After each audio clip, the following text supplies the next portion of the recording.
Hello दोस्तों, आप सभी का स्वागत है हमारे यूट्यूब चैनल बी टॉपर में। सो फ्रेंड, जैसा कि आप सभी को पता है, हमारे चैनल पर डेली सुबह 11:30 बजे यूपी ट्रिपल एस सी पेट एग्ज़ाम 2023 के लिए सिलेबस के अकॉर्डिंग टॉपिक वाइज क्लास होती है, जिसमें मैं आपको एक टॉपिक का कंप्लीट निचोड़ क्वेश्चन प्रोवाइड करता हूं, वन लाइनर क्वेश्चन प्रोवाइड करता हूं। उसके बाद आपको लास्ट में एमसीक्यू उसी ही टॉपिक से करवाता हूं, ठीक है। तो कल मैंने पहला क्लास अपलोड किया था सिंधु घाटी सभ्यता, बहुत पसंद किया था आप लोगों ने दोस्तों, और 500 लाइक का एम रखा था। हालांकि 500 लाइक नहीं पूरा हो पाया, फिर भी मैंने अपने वादे के मुताबिक पीडीएफ फाइल टेलीग्राम पर सेंड कर दिया है। जिन्होंने डाउनलोड नहीं किया, हमारे टेलीग्राम ग्रुप से जुड़कर डाउनलोड कर सकते हैं। ये देख सकते हैं, मैंने पीडीएफ फाइल कल वाली क्लास का भेज दिया है। लिंक आपको टेलीग्राम का डिस्क्रिप्शन बॉक्स मिल जाएगा, टेलीग्राम ज्वाइन कर लीजिए। इस क्लास का भी पीडीएफ आपको वहीं पर मिल जाएगा।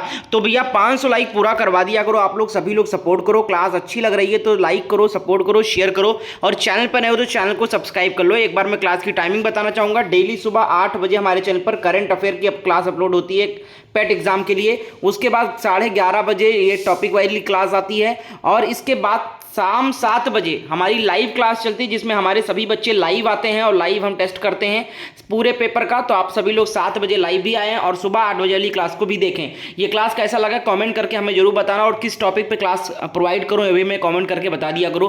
तो चलिए, पहले मैं आपको वैदिक संस्कृति अकॉर्डिंग टू सिलेबस आपने देखा होगा, तो चैप्टर 2 जो आपका है वो वैदिक संस्कृति है इतिहास में दोस्तों। और वैदिक संस्कृति का पूरा निचोड़ एक ही क्लास में प्रोवाइड करने वाला हूं, दोबारा पढ़ने की जरूरत नहीं पड़ेगी, बस आपको रिवीजन करना है, ठीक है। तो चलिए आगे बढ़ने से पहले दोस्तों, आज हम बात करेंगे पेट एग्जाम की बेस्ट बुक के बारे में, जो कि चक्षु प्रकाशन की है दोस्तों। UP triple S C PET exam 2023 के ऑफिशियल सिलेबस के अकॉर्डिंग ये बुक है, और संपूर्ण गाइड बुक है। एक ही किताब में आपको सब कुछ मिल जाएगा। 6 सॉल्व पेपर भी लगा हुआ है इसमें, और 2200 प्लस महत्वपूर्ण प्रश्न भी दिया गया है। इस बुक को आप अपने नजदीकी बुक स्टॉल से भी ले सकते हो, या फिर लिंक मैंने डिस्क्रिप्शन बॉक्स में दिया है, अमेजॉन, फ्लिपकार्ट, यहां से भी आप ऑर्डर कर सकते हो। लिंक दिया है डिस्क्रिप्शन बॉक्स में। और चक्षु प्रकाशन की पेट एग्जाम की प्रैक्टिस बुक भी आती है, तो ये दोनों बुक आप परचेज कर सकते हो। Link in the description box, एक बार जरूर चेकआउट करें।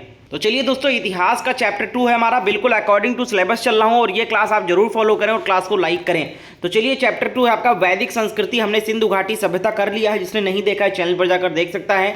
तो आप ध्यान से सुनिएगा, पहले मैं वन लाइनर कवर करूंगा पूरा चैप्टर, उसके बाद इसी के अकॉर्डिंग आपसे क्वेश्चन पूछूंगा, 15-20 क्वेश्चन पूछूंगा लास्ट में एमसीक्यू के फॉर्मेट में। उसमें आपको 15-20 पूरे के पूरे सही करने, ठीक है। तो चलिए, पहला पॉइंट है वैदिक संस्कृति से। जिस काल 1500 से 1000 ईसा पूर्व में ऋग्वेद की रचना हुई, उस काल को ऋग्वैदिक काल कहा जाता है। बहुत ही आसान भाषा में समझाया गया है ऋग्वैदिक काल को। चलिए, जिस काल को में ऋग्वेद के अतिरिक्त अन्य वेदों की रचनाएं हुई है, उस काल को वैदिक काल कहा जाता है। अगला है पॉइंट, देखिए, आर्य 2000 से 1500 ईसा पूर्व में भारत आए। अगला पॉइंट है, देखिए, आर्य सर्वप्रथम पंजाब एवं अफगानिस्तान में बसे। नेक्स्ट है, आर्य भारत में मध्य एशिया से आए थे। अगला पॉइंट है, आर्य शब्द का अर्थ है कुलीन, श्रेष्ठ और उत्कृष्ट। आर्य शब्द पिछली बार भी पूछा गया था।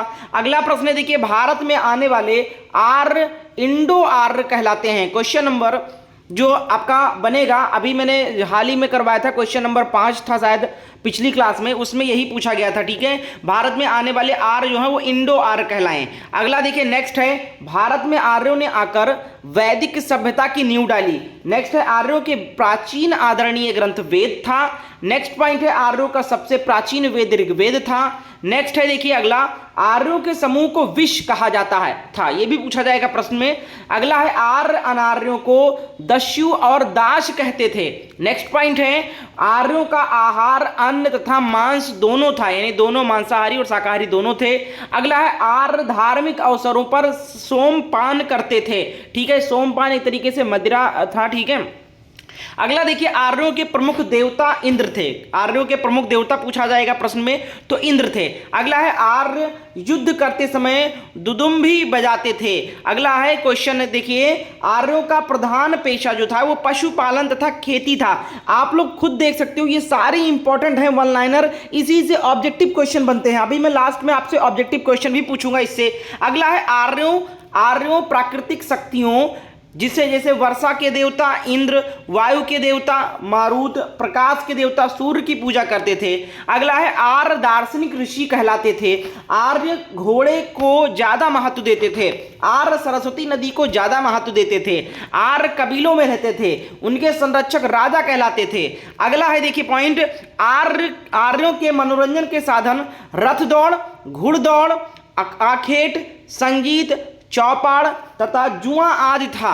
अगला देखिए आर्यों की भाषा संस्कृति थी, सॉरी माफ कीजिएगा संस्कृत थी। अगला देखिए आर्यों ने लोहे की धातु की खोज भी की थी, ठीक है, और सिंधु काल वाले लोहे से परिचित नहीं थे, वो तांबा वगैरह का और कांस्य युगीन सभ्यता थी वो। अगला और ये जो थी वैदिक थी, वो लौह युगीन सभ्यता थी। अगला देखिए आर्यों के समय समाज के 4 वर्ण ब्राह्मण, क्षत्रिय, वैश्य और शूद्र थे। आर्यों के समय में समाज की प्रमुख इकाई परिवार थी। समाज की सबसे छोटी इकाई कुल या परिवार थी। कई परिवार मिलकर ग्राम तथा या गोत्र का निर्माण करते थे। क्लास अच्छी लगे तो एक लाइक तुरंत की तुरंत कर दीजिए अगर अच्छा लगे, क्योंकि आप लोग भूल जाते हो और कमेंट में लिख के बता दो सर बहुत हेल्पफुल क्लास है।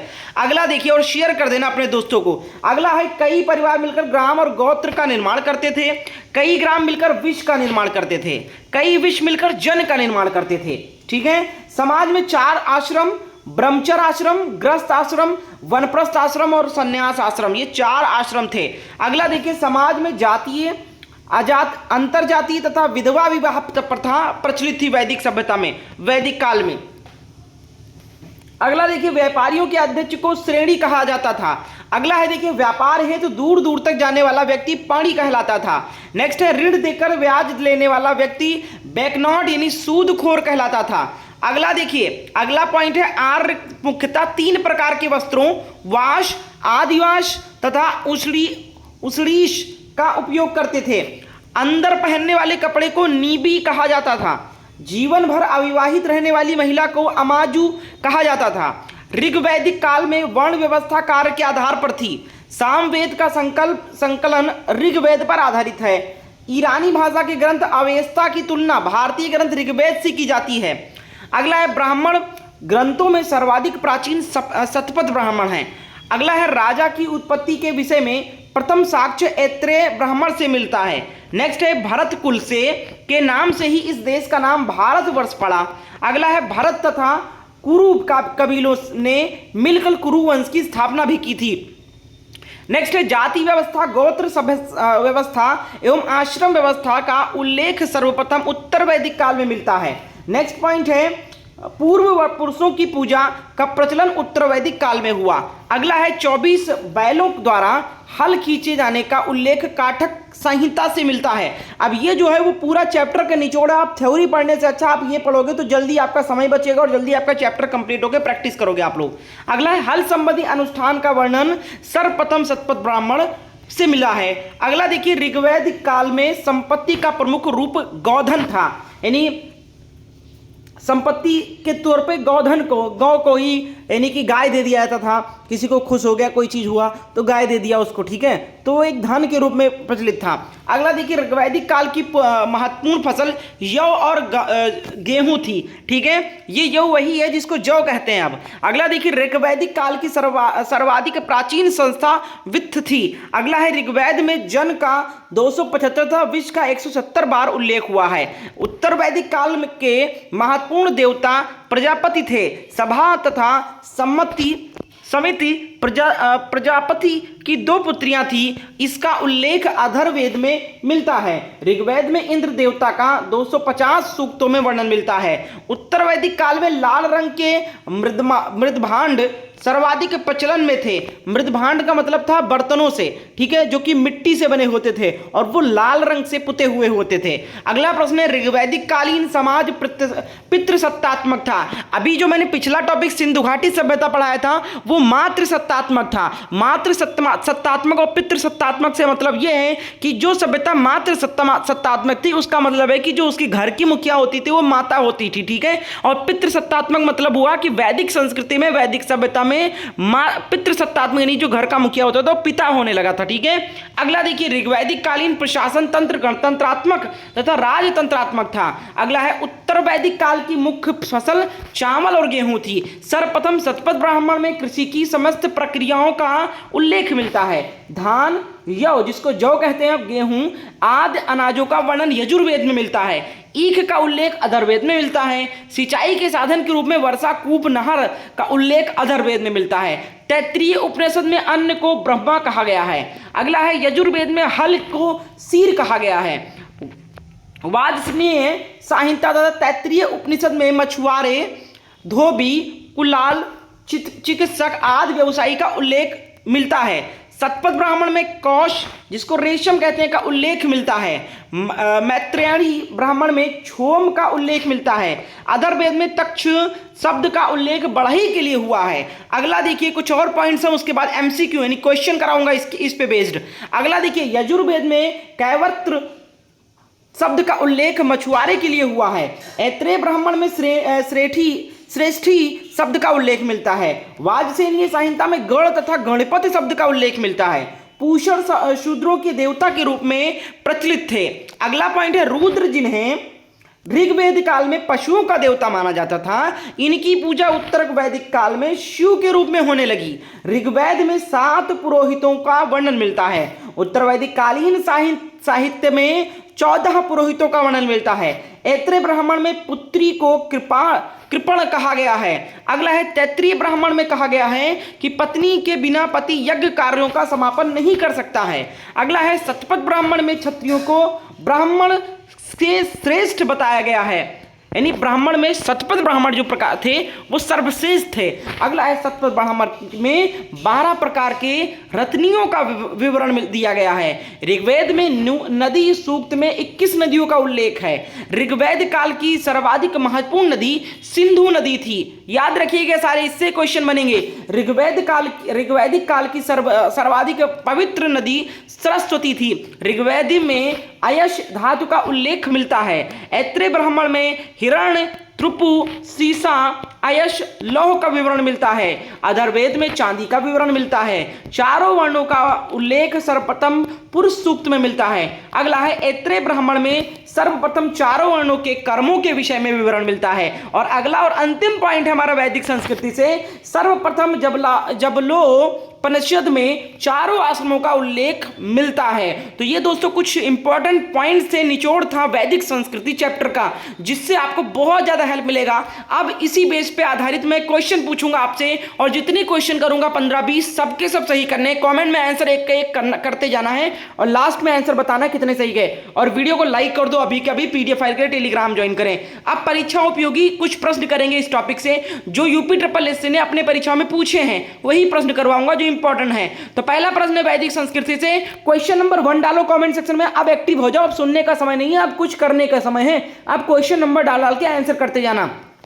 पहला क्वेश्चन है सर्वाधिक प्राचीन पुराण कौन सा है। क्वेश्चन नंबर 1 डालो और कमेंट में लिख के बताओ ABCD जो सही उत्तर लगे। सभी लोग क्लास को लाइक एंड शेयर जरूर करना। बिल्कुल क्वेश्चन नंबर 1 का उत्तर हो जाएगा, बताइए 1 का A करेक्ट उत्तर हो जाएगा, मत्स्य पुराण बिल्कुल करेक्ट हो जाएगा। बहुत बढ़िया। पुराणों की संख्या कितनी है कमेंट में लिख के बताओ। कोई है भैया बहादुर इंसान, पुराणों की संख्या कमेंट में बता दो, देखते हैं कितने लोगों को मालूम है। ठीक है, तो कुल पुराणों में मत्स्य पुराण सबसे प्राचीन था। अगला है दूसरा नंबर क्वेश्चन, निम्नलिखित में से किस भारतीय पुरातन ग्रंथ में अपराध और अपराधी का जिक्र आता है। 2 नंबर का जवाब बताएं कमेंट करके। और शाम 7 बजे लाइव क्लास जुड़े, आप लोग लाइव क्लास में पूरा टेस्ट लेते हैं टॉपिक वाइज। और सुबह 8 बजे वाली करंट अफेयर की क्लास जिसने नहीं देखी आज वाली जाकर देखो भैया, 10 प्रश्न पूछे जाएंगे करंट अफेयर को, हल्के में मत लो। 2 नंबर का उत्तर ऑप्शन डी हो जाएगा, सभी ने कमेंट किया है डी, ये सभी हो जाएंगे। अगला है देखिए, निम्नलिखित में से कौन सा ज्ञान के सिद्धांत पर बल देता है। किसी न किसी परीक्षा में पूछे गए प्रश्न है। 3 नंबर का उत्तर दो, निम्नलिखित में से कौन सा ज्ञान के सिद्धांत पर बल देता है। उत्तर करें आप लोग, 3 का राइट आंसर। 3 का डी करेक्ट उत्तर हो जाएगा भैया, उपनिषद जो है वो ज्ञान के सिद्धांत पर बल देता है। 14 प्रश्न में शतपथ ब्राह्मण और तैत्तिरीय ब्राह्मण डैश के ब्राह्मण मूल पाठ हैं। क्वेश्चन नंबर 4 का जवाब। प्रश्न सारे सही जाने चाहिए। 4 का बी करेक्ट उत्तर हो जाएगा, यजुर्वेद। अगला प्रश्न है क्वेश्चन नंबर 5 है, वेदों के गद्य प्रकरण का क्या कहलाते हैं। 5 नंबर का उत्तर दीजिए। 5 का सी का उत्तर हो जाएगा ब्राह्मण। अगला है प्राचीनतम वेद कौन सा है? वेदों की संख्या कमेंट में बता देना आप लोग। प्राचीन वेद कौन सा है भैया? ऋग्वेद। कुल कितनी संख्या है कमेंट में लिख के बताइए। अगला है 7 नंबर, रामायण में मांडवी किसकी पत्नी थी? 7 नंबर का उत्तर दो, इंपॉर्टेंट क्वेश्चन है। 7 का बी हो जाएगा भरत की। अगला है 8 नंबर, ऋग्वेद में निहित गायत्री मंत्र किस देवता को समर्पित है? 8 नंबर का उत्तर दीजिए।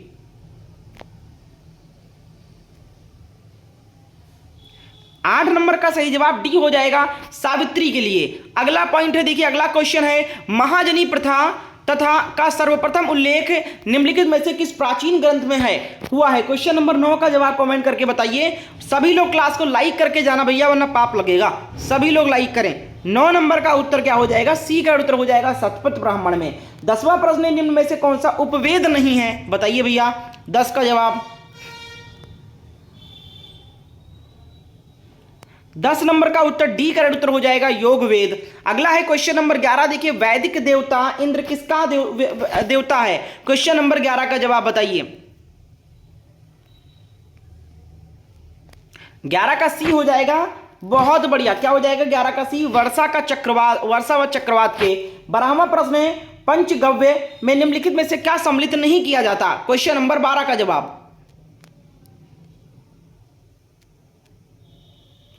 12 का डी का उत्तर हो जाएगा तुलसी। अगला प्रश्न है क्वेश्चन नंबर 13 है, सत्यमेव जयते महाकाव्य कहां से उद्भूत है यानी लिया गया है? क्वेश्चन नंबर 13 का उत्तर। 13 का सी का उत्तर हो जाएगा मुंडक उपनिषद। तो भैया पहला चैप्टर जिसने नहीं देखा है सिंधु घाटी सभ्यता वाली, देख लेना, दोबारा नहीं होगी क्लास, ठीक है? मैं प्लेलिस्ट बना दूंगा, सारा एक ही जगह मिल जाएगा। 13 का सी का उत्तर हो जाएगा मुंडक उपनिषद। अगला है 14 नंबर, उपनयन समारोह से क्या तात्पर्य है? ये अंतिम प्रश्न है आपका। 14 नंबर का जवाब दो और क्लास कैसा लगा हमें कमेंट करके बताओ। और 14 प्रश्नों में कितने प्रश्न आपके सही गए?